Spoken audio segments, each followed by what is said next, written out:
मग बाबासाहेबांचं नाव आहे जो संविधानाला कारणीभूत आहे त्याला तुम्ही संपवायला निघाले.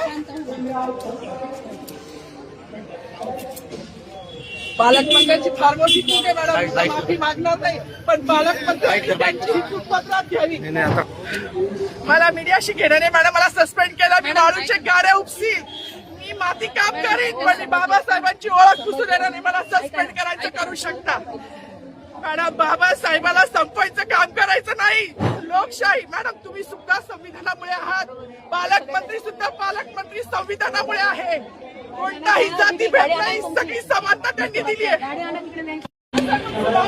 मग बाबासाहेबांचं नाव आहे जो संविधानाला कारणीभूत आहे त्याला तुम्ही संपवायला निघाले.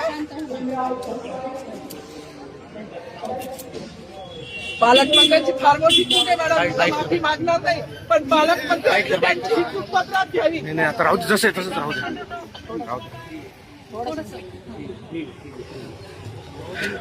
मला मीडियाशी घेणं नाही मॅडम, मला सस्पेंड केलं, मी वाळूचे गारे उपसील, मी माती काम करीन, पण बाबासाहेबांची ओळख पुसू देणार नाही. मला सस्पेंड करायचं करू शकता मॅडम, बाबासाहेबाला संपवायचं काम करायचं नाही. 26 जानेवारी 15 ऑगस्ट मध्ये मी नाही मानत, पण लोकशाही मॅडम, तुम्ही सुद्धा संविधानामुळे आहात, पालकमंत्री सुद्धा पालकमंत्री संविधानामुळे आहे. कोणताही जाती भेद नाही, सगळी समानता त्यांनी दिली आहे. आमच्या कानातुरात होते बाबासाहेबांचं नाव, आता तरी भाषणात येईल, मग तरी भाषणात येईल.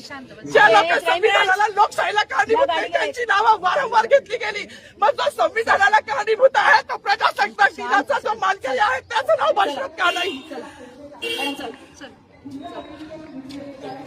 कोणाची गाडी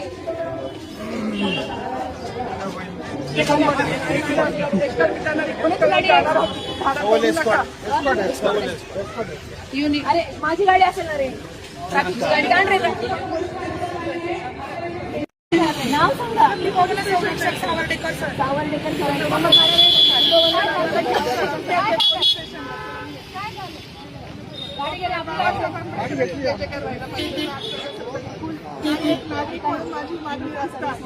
सांगितलं पाहिजे ना, सांगायला पाहिजे.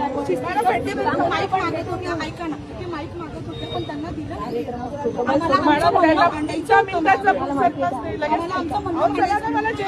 ना, आज गर्दी असेल किंवा आपण इथं निघतो, गाडी आणणं कोणापुढे वरतीवर मतदान करू शकतो,